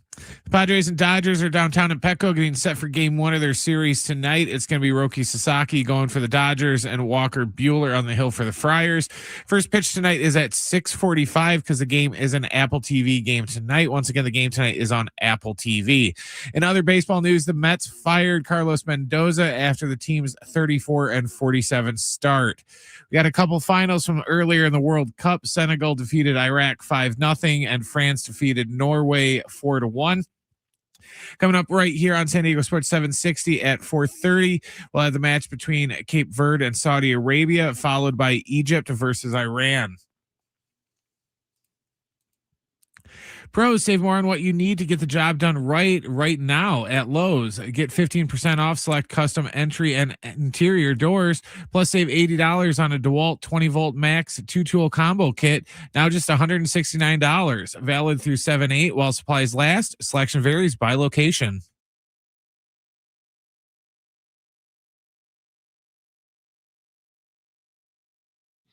All right, Dylan Hernandez, California Post, will join us coming up at 4 p.m. Our show ends at 4:30, Alan. How are you going to take advantage? Early show today. Because I know you're going to go to the Del Mar Fairgrounds, but how do you plan to take advantage of like that 4:30 to 6 p.m. window? Not going to take advantage of anything. Not taking advantage of it. Waiting for traffic to die down a little bit. Are you just going to stay? No, you're going to go to your place, I would assume. Yeah. And then you're going to make your way over. But you were just telling me that this show you wanted to see starts at 6 o'clock. A little bit early, some of these acts. But the other acts, we got a buddy of ours who's very, very well aware of some of the different acts for tonight. So I got kind of an idea. So I'm like, all right, the show that I'd really like to see is not until 9. There's 2 shows I'd see. One's at 7:30, the other one's at 9. Problem is I haven't been to the fairgrounds in a long time, so I want to walk around. Right. Yeah, I see what you're saying. Want saying. to get a little lap in. How long does it take? Can we get a quick little lap in? It's really big. I mean, you could spend a lot of time there. I know. But I think it closes to like 11 or something. Yeah, 11 like or 12, I think. So you got to get over there. I'm going there. You are. You're literally going over there. All right, Dylan Hernandez. You told me you were going last time, and then I find out today that you never went. I was tired. You know how it is. You didn't go solo and just say, "Hey, you know what? I'm gonna go take this in. Do? Go have a fried chicken." That's crazy. And the crazy thing is, this sandwich is it probably will have a line.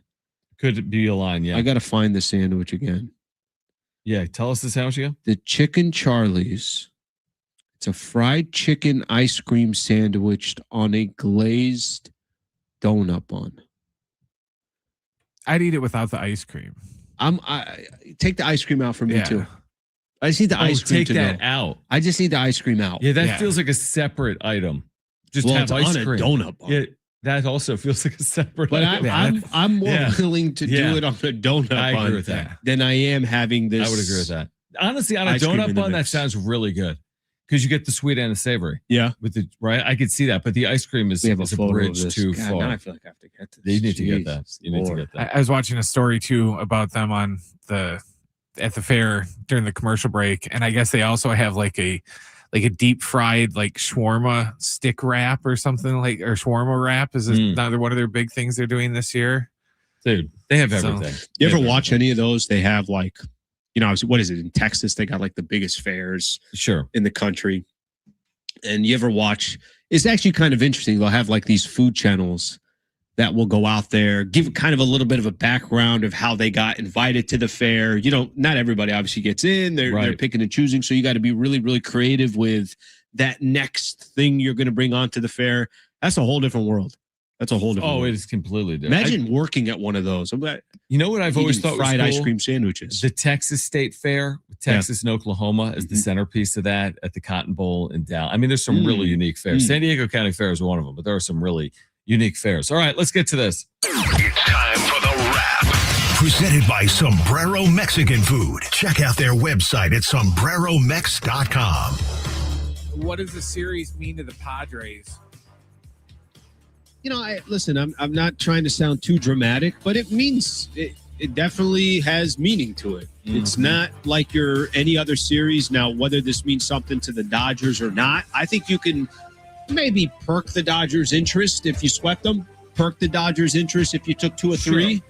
But I think overall, this does mean something to San Diego, and it means something for a number of different reasons. The biggest reason is you're trying to gain momentum. You just had a nice homestand against the Atlanta Braves where you swept them.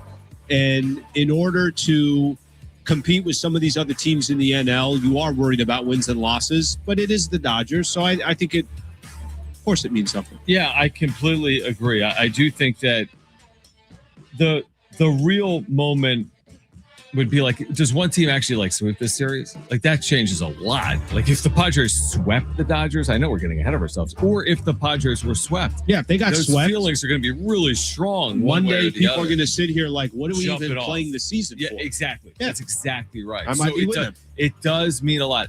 For me, the 2 out of 3 thing, not as much. Yeah. If you win 2 out of 3, that's very, very good. If you lose 2 out of 3, I won't overreact to that. Yeah, but a sweep one way or the other, I think there'll be a ton of reaction if that were to play out. Next question. Does last night's Team USA loss mean anything? I do look at them, whether this is fair or not. I look at them a little bit different. Okay. I just saw them, cruising through those first 2 games and everybody jumping on the hype train. I get it. I completely understand why they were. Let me just put it this way. If you were Mexico, who in the final game that didn't count, they win 3-0, and you're USA in the final game that didn't count, you lose 3-2, don't you kind of walk into the tournament saying to yourself, hey, maybe Mexico is more set for this upcoming quarterfinal or the round of 32? Whether that's fair or not, I think when you come off a loss and the fact that they gave up 3 goals to Turkey and how they lost, I think it means something. I think it means something as well. I would have preferred to see them win. I don't think it's the end of the world, although we'll see how it plays out on the 1st of July when they play Bosnia. I just didn't like the way it literally ended. I would have been fine with the 2-2 draw. The fact that Turkey scored in the manner in which they did so late in the match, again, it can be overcome, but we'll know July 1st if it means anything or not. Next question. Do you think the WNBA needs to cater more towards Caitlin Clark? I think the WNBA needs to pay attention to the fan base. I think the WNBA needs to pay attention to what is bringing eyes to their sport. I think the WNBA needs to be smart about consumer feedback. And if consumers want more Caitlin Clark, then give them more Caitlin Clark. You don't have to, we don't have to sit here and if you got an item on the menu that is selling like hotcakes, then continue to promote and sell that item rather than force something down people's throat that maybe they don't want. So I don't think they should use Caitlin Clark I don't think they should look at Caitlin Clark getting the attention she's getting as a negative. I think they should play into it. I mean, Colin Cowherd's take the other day that we played on Schaefer and Sliwa struck a chord with people. And how do I know it? Well, first of all, it's gone viral on social media. Like at Awful Announcing, they reposted it. It had over 10,000 likes on that post. So I think he has a pretty good point. I don't know exactly what you do to cater more towards Caitlin Clark, but it's like, what's the saying? Like, don't look a gift horse in the mouth. I don't know what that means. But my point is like, Caitlin Clark's your league, dude. If LeBron James retires tomorrow, NBA is fine. He will retire at some point in the next 13 months, would be the guess. 13 years. Or 13 years. At his pace. If Patrick Mahomes missed a year because of a knee injury, the NFL is fine. Shohei Otani is a different story from Major League Baseball we get into. Caitlin Clark is that league, whether you like it or not. Perception's reality for me. I think Caitlin Clark is that league. Like the fact that she wasn't on the 30th anniversary poster is ridiculous. That alone isn't what I'm fully talking about. And that alone says everything right there, I think. Yeah, a little bit. I do think they need to cater more towards Caitlin Clark, is what I'm trying to say. Next question. Would you guys take the Dodgers or the field to win the World Series? Honestly, I take the field, and part of that has to do with they've won 2 in a row. And we know in baseball, anything can happen. Sure. So the chances of three-peating in any era is incredibly, incredibly, incredibly difficult. Now, they've already got 2 of them locked in. But I would take the field based off of there's been 1 three-peat in the last 25 years. There's obviously the Yankees. So right. I take Fangraph says 75.5% chance someone other than the Dodgers Right, they got him at wins. They give him a 24.5% chance of winning the World Series. This is amazingly high. A crazy, incredibly high percentage. For example, Brewers 8.8, Braves 7.3. Do we have 1%? The Padres have a 0.6% chance, 0.6, which is 1 in 200, roughly. Yep. The next best chance to win the World Series would be the New York Yankees, 15%, followed by the Seattle Mariners at 11%. The Mariners have never appeared in a World Series, let alone won one. Have they been killing it? The Mariners right now are 500. That's interesting. A speculation play on the Mariners. To have them that high. Yeah. I mean, I guess you look at the American League, there's not a lot outside of the Yankees and the Rays. Mariners at 500. Cleveland with the 4th best record. 3 games over. Chicago has the 2nd best record in the NL. They're 3 games over 500. Yeah, the exactly. White Sox. Wow. Exactly. All right. Dylan Hernandez, California Post, with more on the Padres and the Dodgers, the upcoming CBA, and more. He'll join us coming up at 4 p.m. if you missed that conversation. The latest on the U.S. and their draw in the knockout round in this World Cup on the other side. And you can hear World Cup matches tonight beginning at 4:30 right here on San Diego Sports 760. Stay with us on Schaefer and Sliwa, San Diego Sports 760, live on the iHeartRadio app.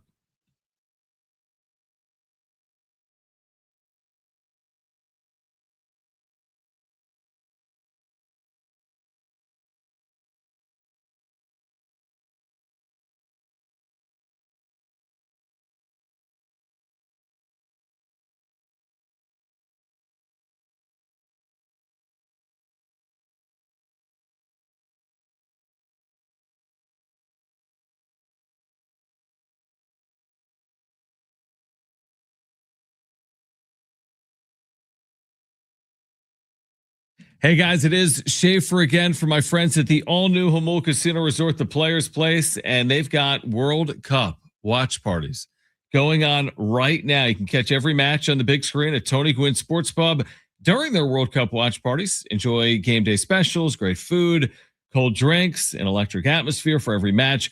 Grab your crew, experience all the action with Jamul at their hotel and spa, where you're going to experience elevated luxury with a refined hotel stay, rooftop relaxation, indulgent spa treatments, all the excitement of Jamul Casino Resort seamlessly brought together in one unforgettable destination. And now take your stay to the next level with exclusive hotel packages crafted for the ultimate escape. You'll love their dining options, including Jamul 23 with their lobster buffet every day, where you can enjoy all-you-can-eat lobster every day, plus dozens of other delicious stations at the all-new Jamul Casino Resort, the Players Place.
You coming with me, or what are we thinking? To the fair? Yeah. That's unfair to ask. Our iHeartRadio Music Festival is back. Live performances by the Goo Goo Dolls, Kenny Chesney, Lainey Wilson, Snoop Dogg, Weezer, and more. September 18th and 19th at T-Mobile Arena in Las Vegas. 2 nights, 1 stage. Now's your chance to buy tickets at AXS.com.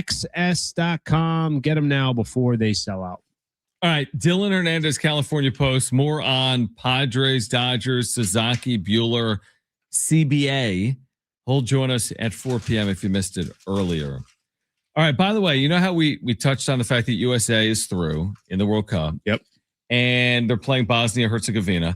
By the way, there is an article today that says the U.S. would be interested. They got to get through this World Cup first. They'd be interested in throwing their hat in the ring for the 2038 World Cup. That's only like 2 rotations away. 2030 is where? Morocco, Portugal. It's all over the place. Yeah, that's right. You said that. Yep. 2034, did we say Saudi Arabia? Yes, you did say that. And then 2038, there's talk of already expanding this to 64. I kid you not. They're just going to let everyone in. Is there really talk? There is 64? Talk of expanding to 64. And if they do that, the U.S. feels like they're. If that happens. What will who? Mark say if that happens. I don't know. He will not be happy about it. No, Mark would not be happy. Yeah. How will it impact LeBron's legacy? If you think about it from that such a good point. Will he still be playing in 2038? But the U.S. has the infrastructure to accommodate. If you had a 64 team tournament, how could you not be? They're going to be putting this. They're going to be putting this. Yeah, probably what they're going to do too is, they'll have it on multiple continents. They'll just allow. Here's the thing, and I don't know what happens, but I think you're close to it at 48. You're very close at 48 to reach a point where you're like, yeah, you watered this thing down too much. Like what happens? I'm close to that at 48. What happens if group play 64 when like team 2 plays team 60 and it's like 8-0? We already saw a couple of 7-1 games. Right. And you probably just you got some of these bigger countries that absolutely try to crush in their first 2 games and then they leave it alone after goal that. Differential and yeah, there's all these meaningless games. But yeah, I was just going to say the meaningless games is the issue. It's like who's going to these games? Okay, but are you in favor of the U.S. hosting the 2038? That would be in 12 years. In 12 years, that World Cup. Or is that too soon? Only thing I don't like about it, I want other countries to also have opportunities to host and to experience and all that. Canada. We just had it. I know. How are you not having, I don't know the last time. Can't Europe. It's going to go to Europe in 2030. Let it go to Europe. It has to. And you want to talk about facilities. Look at all the teams that you have there in some of these different leagues, either the Italian league, the Spanish league, the English Premier. Is it cheating? Do you know what I mean? No, not at all. They're already good. That would actually be amazing to go to that World Cup, is to go to Europe and go to the World Cup. I agree. Okay, so guess what? So the U.S. is playing Bosnia, right? Yep. They're a -250 favorite. They're a heavy favorite. Okay. They're not invincible, obviously. It's soccer. Yep. But they are a heavy favorite to get to the round of 16, where they would play potentially Egypt or a third-place team in the round of 16 to get to the quarterfinal on July 10th. I guess are we at the point, though, and I agree with you, like it's the U.S., are we really going to just punch their tickets to the quarterfinal? But are we at the point where we say if they lose to Bosnia, it's an absurd disappointment?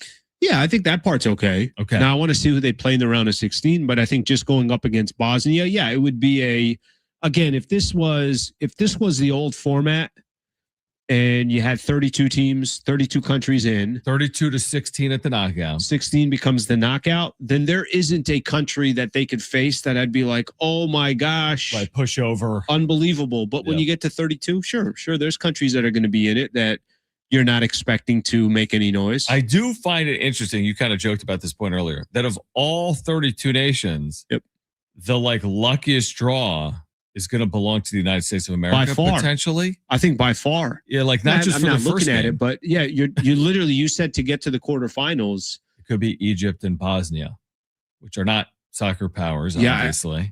We all know the countries that when you think of, hey, give me the elite soccer countries in the world, you're immediately jumping to Argentina. I give you 10 countries right now. Spain. You don't face any of basically the top. What is Egypt ranked?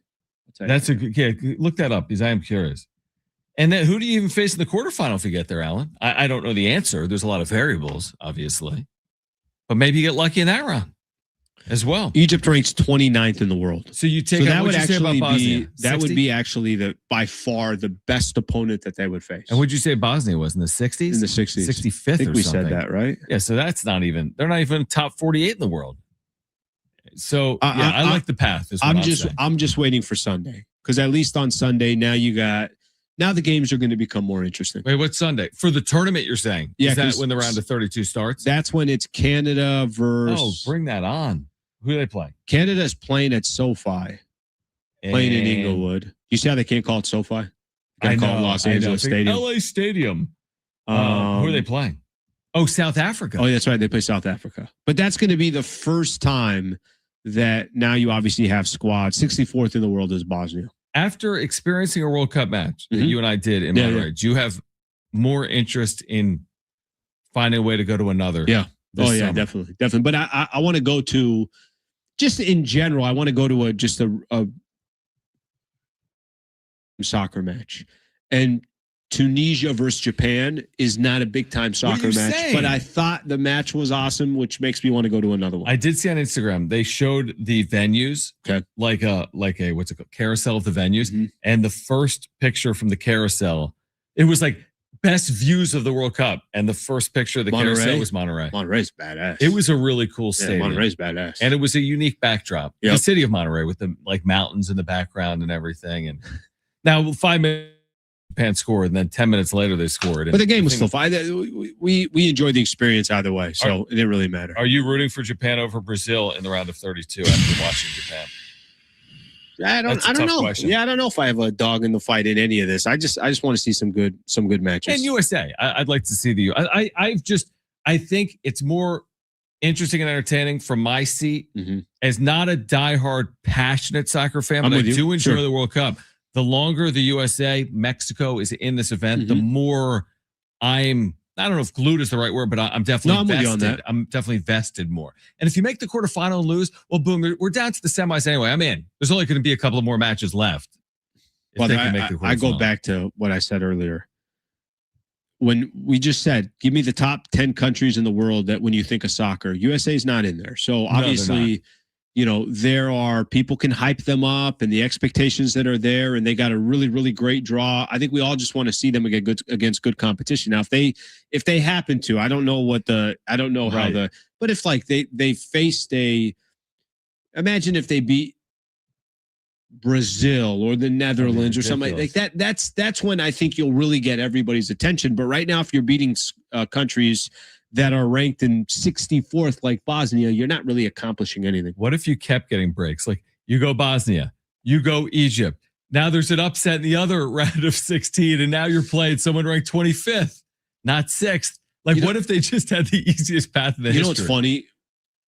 Every time I've mentioned it, you've gone out of your way to point out the San Diego State run. You're like, yeah. No, but I don't. Like, here's who they got in the Sweet 16. They had Alabama, the number one team in the number one overall. But they also they avoided, like, you would think if you get Alabama in the Sweet 16, you think that like Michigan State's Illinois is coming up, or Michigan State or Syracuse. They got Creighton. That's fair. And here's the thing: the round of 32, where they benefited the tournament, where Virginia was upset by Furman.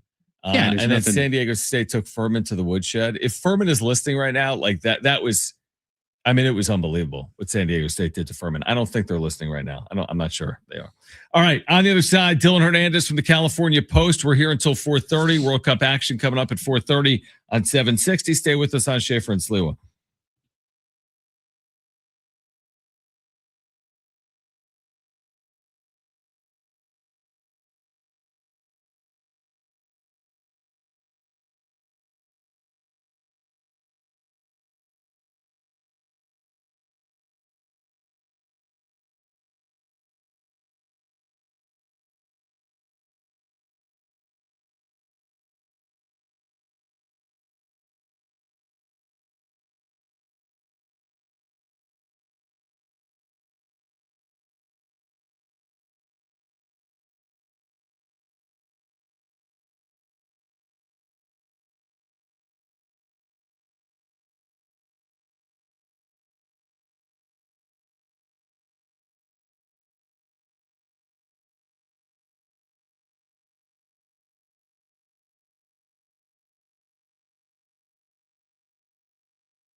This report is sponsored by eBay.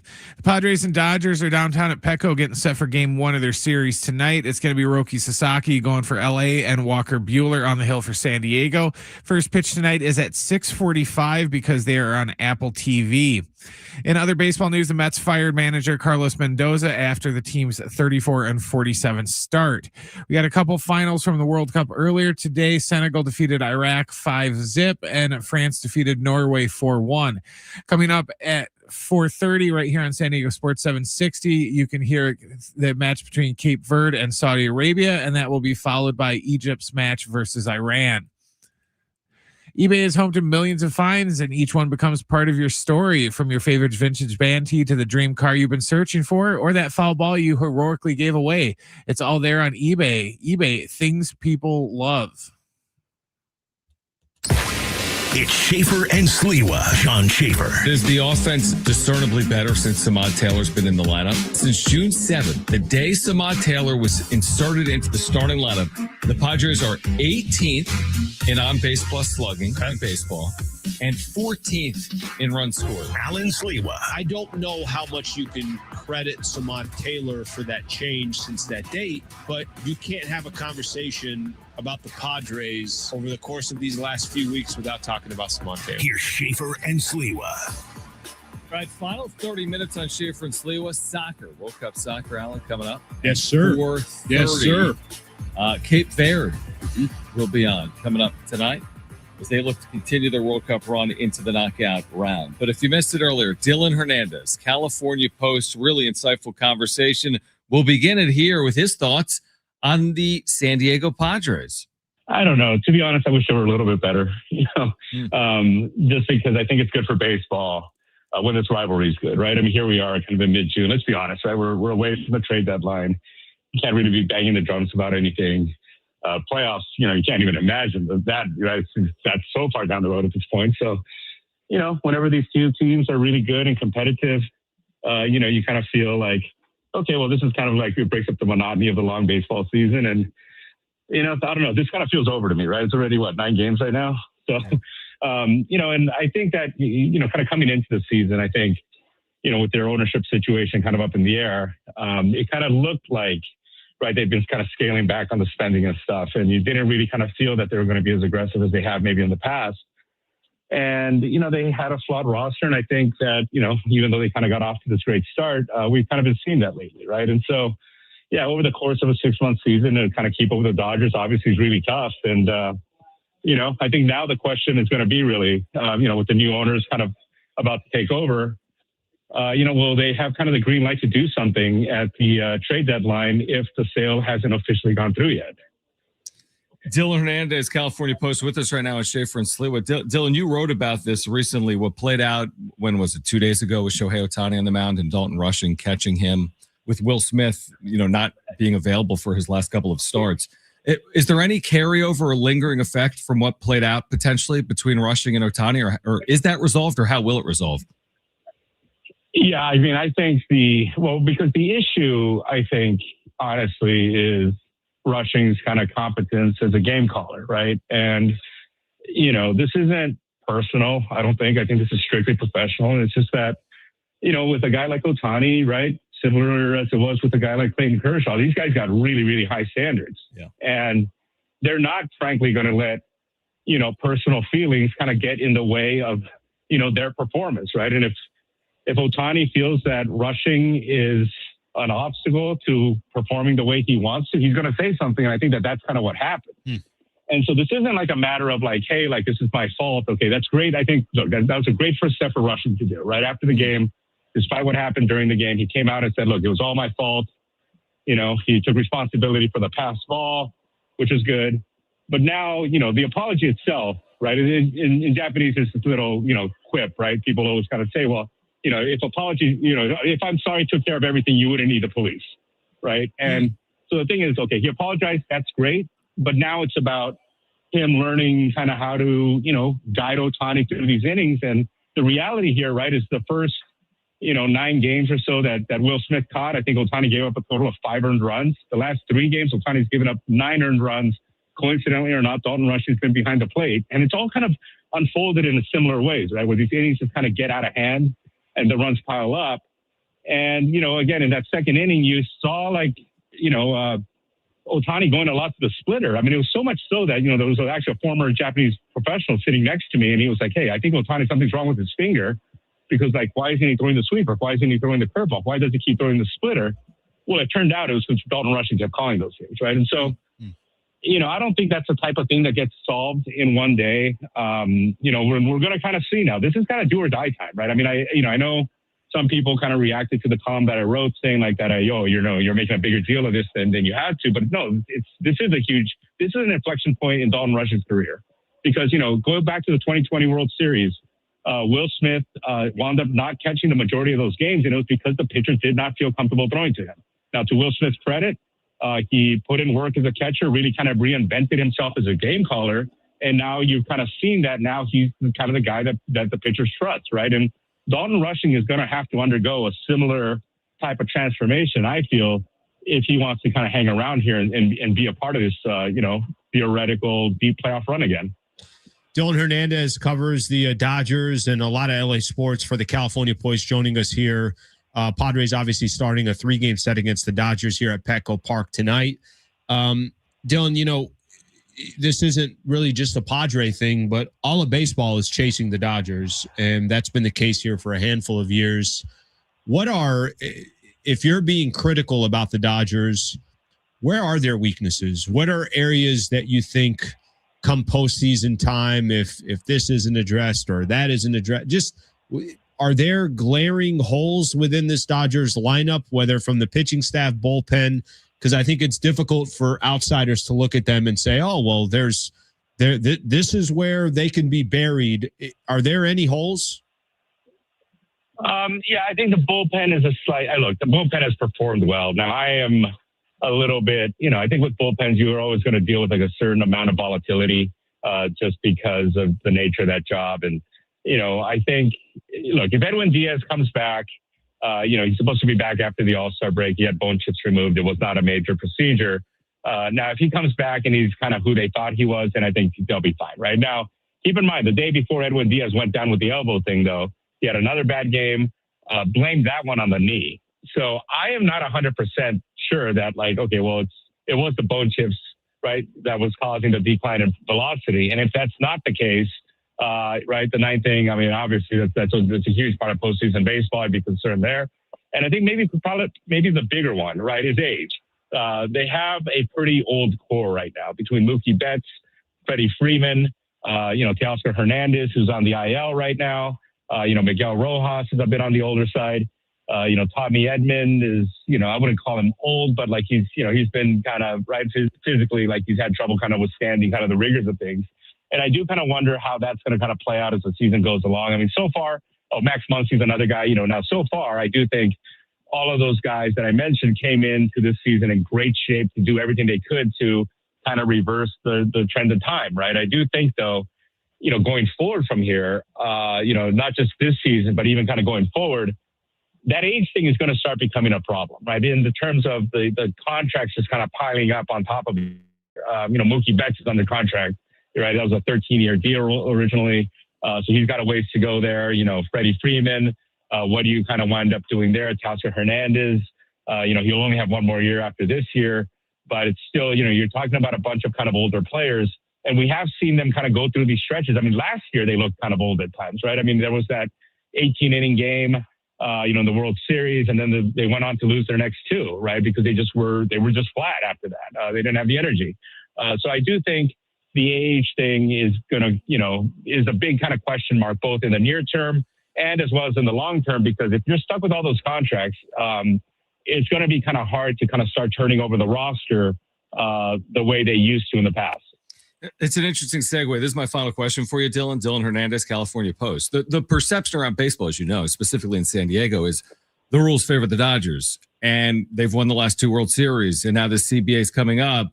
This sport may fundamentally change. My question from the Dodger ownership perspective, do they prefer the way it's being run, or would they even prefer that it's like there's some guardrails in place when it comes to salary structure? Will that make them more money? How do the Dodgers and their ownership look at what's to come this offseason?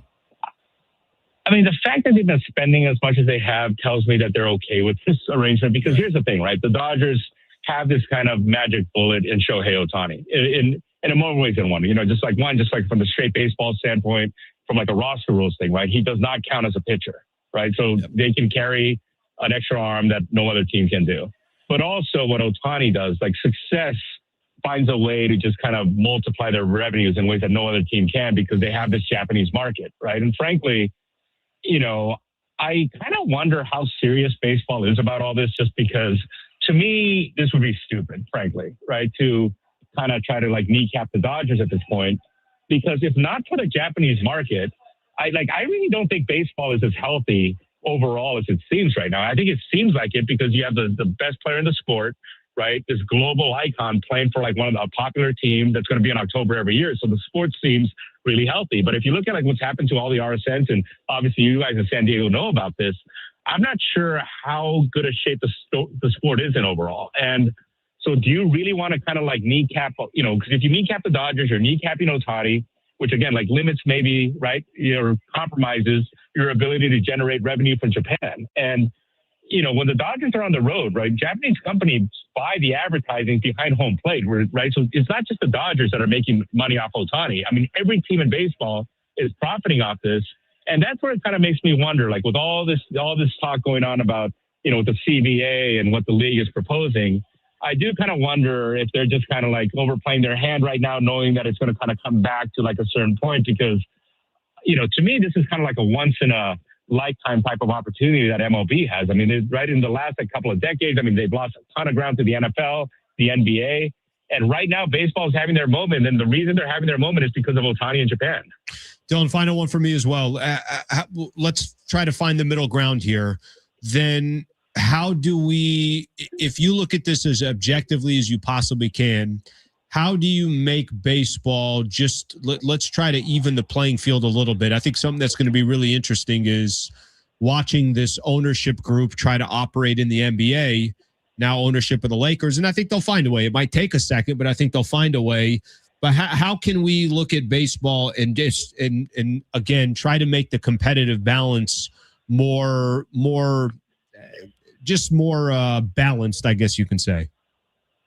Yeah, here's the thing. I mean, like, one, do we want competitive balance? I mean, I can't remember how many years ago it was when the Rangers played the Diamondbacks in the World Series. Nobody watched that World Series, right? I don't think anybody wants that. I don't think the people in Arizona want that, honestly, right? Like, and two, I don't think that's what that's not what this is about. This is about money, right? This is not about competitive balance. I think most of these teams, they don't want to win, right? And now, look, I think maybe if you're San Diego, maybe you do have like some grounds to gripe, right? Because I will say this about the Padres ownership. They've been great, right? Peter Seidler obviously made a commitment to winning, right? And they are a smaller market, but they're trying to win. But like a lot of these teams, right? The Pittsburghs, the Cincinnatis, they're not even trying, right? So for them to come out and say like, oh, we don't have a chance, to me is completely disingenuous, because they're getting a ton of money from revenue sharing. They're pocketing all that. To me, this is really just about money. This is not about competitive balance. And again, I would argue that it's actually better for baseball to have like a big boogeyman, right? Whether it was the Yankees, the 90s, early 2000s, the fact that a guy hits the market and it's like, oh, he's going to end up with the Yankees, right? That's the way it always was in those off seasons. I don't know. I think that's good for the sport. I really do. And I'm not just saying that because I cover this team. And to be honest, especially Alan, this. Like I like criticizing teams. I like getting, like holding teams accountable. It's kind of the way I made my name in this business. And I was joking with the Dodgers front office people last week how I don't feel I've done my best work since this team started winning. Like I don't like them to win. I like being very critical of the people I cover, but they don't give me that opportunity. So I'm not saying this is like some kind of Dodger hawk or anything at all. But I do think objectively, like you do want kind of like a team that's going to be there every October, that fans, because baseball players are not known nationally, right? In the NBA, you can play in Oklahoma City and have like a national profile. Baseball players are not known outside of their market. And the Dodgers, by virtue of being there every October, now people do know the Mookie Betts and the Freddie Freemans, and right. And obviously Otani was always going to kind of be that guy, but these guys are becoming kind of household names. And I think that that's good for the sport. Dylan, that's great perspective. We appreciate you sharing it with our listeners here today in San Diego. Enjoy the weekend series, and we look forward to doing it again later this summer. Thank you, Dylan. Thank you.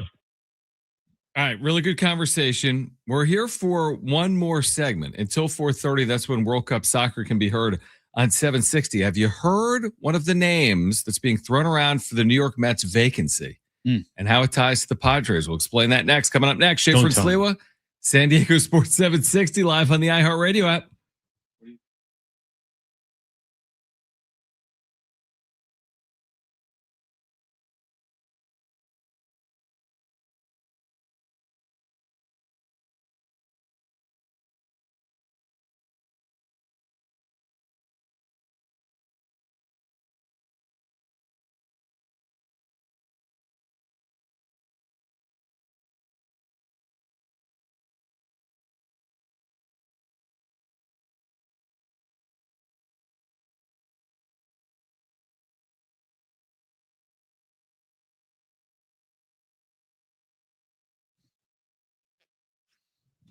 DraftKings Sports is live in all 50 states. Yes, that means you, California. The whole world is watching one tournament right now. Group stage chaos, knockout drama, and stoppage time heartbreak. The DraftKings Sports app is now live in California, so whether you're catching the early kickoff before work or the late match at the bar, you're in on every minute, every match, every moment, all in one app. Right here in California, the world's biggest stage is in the palm of your hand. New DraftKings customers, sign up with the code SD760. Spend to get $200 in total rewards. That's code SD760. In partnership with DraftKings, the crown is yours. Event trading offered by DraftKings Predictions.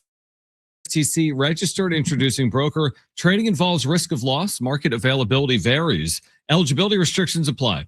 $50 every 7 days via click to claim, issued in non-withdrawable predictions dollars that expire in 1 year, ends June 28th. Terms, dkng.co/predictions promo.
All right, World Cup action, Alan, coming up in less than 10 minutes. Yes, sir. Right here on San Diego Sports 760. Of course, 760, your home for live coverage of the 2026 FIFA World Cup. daily match updates from the opening match to the final, July 19th. Here live play-by-play, the most anticipated games in every USA match. 2026 World Cup coverage lives on San Diego Sports 760. I think we found this interesting. Albert Pujols saying that he has expressed interest in the Mets managerial job. It is now open. All right. Carlos Mendoza has been relieved. He's got strong relationships with players on the Mets, including Juan Soto. He managed the Dominican team. Of course, he was one of the candidates before they ultimately went with Craig Stammen. What do you make of that? I want to see it. You would like to see I want to see Albert. And I think if there's a team that's going to say, hey, let's take a shot here, I think it is the New York Mets. I'd like to see it. I think that'd be interesting. I thought you were going to say, because I hadn't seen the story. I thought you were going to say Schilt. I thought you were going to say Mike Schilt. And I was like, you mother. I think Schilt manages again in the major leagues. Okay. And he's not an old man. Look at you just today cash. Making shots in the trash can. Within within the next 2 years or longer? Yeah, no, two-ish. Yeah. Like what, take another year out, like 2028 maybe. He's in his 50s. Like he's like, I retired from managing, but like you're in your 50s. Like I think we'll have a third act. I liked Mike Schilt. Did you like him in real time, or do you like him more now, or did you just like him? I liked getting results, and he got results. Yeah. He's an interesting guy. Listen, I don't need to be best friends or love the personality of the manager of the San Diego Padres. I just want to see the Padres have a shot at winning. He had 290, back-to-back 90-win seasons. I know the playoffs were both disappointments, but I think Mike Schilt was, obviously proved he's a good manager. He can get you to the postseason. Did it with St. Louis, did it with the Padres. So I was a fan of his results. Results-driven league. Do you think Albert Pujols, if given the opportunity or if he manages in the future, would be a good manager? No idea. It's so hard to know. How the hell am I supposed to know whether he would be? But I think, again, for a team like the Mets, who have spent as much money as they have and have really just continued not to be in the mix, I think that would be that'd be an interesting place for him to go. It would be fascinating, especially in New York. What did they? I mean, they had a couple of years here. I mean, obviously, Padres beat them. What was that in 2022? The Mets? Yeah. Yes. Mm-hmm. And then when Padres lost to the Dodgers in 24, wasn't the Dodgers that had to go through the Mets? Yep. Padres were going to have Mets at Petco, if I'm correct. Yeah. In 2024, if they won. I like what you're selling. Something like that. Yeah, maybe. Yeah, because they had to go through the Mets and the Yankees to win their World Series. Yeah. And now the Mets, the wheels have completely fallen off, obviously, over the last 2 years. Mm-hmm. I'd like to see Pujols manage. I think it's actually good. Think he do well? It's so hard to know because a lot of the best players in the history of the sport, A, haven't managed, or B, when they haven't been the game's best managers. So that's the part that I find interesting. Can you teach? Just because you knew how to do it yourself, can you get that out of your players? Easier said than done, right? 1000%. Like LeBron might be a great player. He has been. Would he be a great head coach? Michael Jordan is an owner or something like that. There's a really good one. There's plenty of people out there that haven't been able to. What do you got, bro? I do think it's kind of interesting that his first, coaching gig, aside from like World Baseball Classic, stuff like that, he wants the heat of the New York market for his first job. That, if I'm going to learn as I go situation, I don't really want to be in the most volatile media market in all sports. It is the Mets. No, there is something still to New that. York. It is New York. It is still definitely New York, but I think okay, what are the expectations? You're taking over for a manager that is clearly didn't get the Mets to perform the way they needed to. They have one of the worst records in baseball. Yeah, you don't have to do anything. And it's the Mets, so yes, you can have them breathing down your neck, and you can be like, well, what have you guys done anyways? Yeah. Lately. It is true that there will be expectations, and it is New York, and there's a back page to the New York Post. So, yeah, I mean, there is more pressure. It's a higher profile than if you're managing the Brewers. Sure. There's no question about it. But I'd like to see a manager. I thought he would. If it was up to me, I would have picked Albert Pujols to manage the Padres. Truth be told, I just found it most compelling and fascinating. I don't know if he would have been better than Craig Stammen, but if I was choosing, they didn't ask me. Yeah, no, I think people would feel a certain way. Obviously, if he went to the Mets, all of a sudden things are getting turned around. Or let's not even count this year. He just ends up being a really good manager. Of course, San Diegans are going to kind of second guess that decision. Yeah. By the way, same thing of when you saw, how many different owners were involved. Did they get the right owner? I don't know. Oh, that's another good one. I have no idea. I don't know if we'll know an answer to that in the short term or if that'll take time. I think you'll get some early. Get some indicators. You'll get some indicators. Yeah, I agree. Be a little bit of that. Man, this was a short show. Yes, sir. Done at 4:30. World Cup, buddy. Soccer coming up on the other side. Of course, you can hear Team USA in the round of 32 next week on July 1st, right here as well on San Diego Sports 760. But we got you covered tonight as well. All right, we are back on. When are we back? Monday.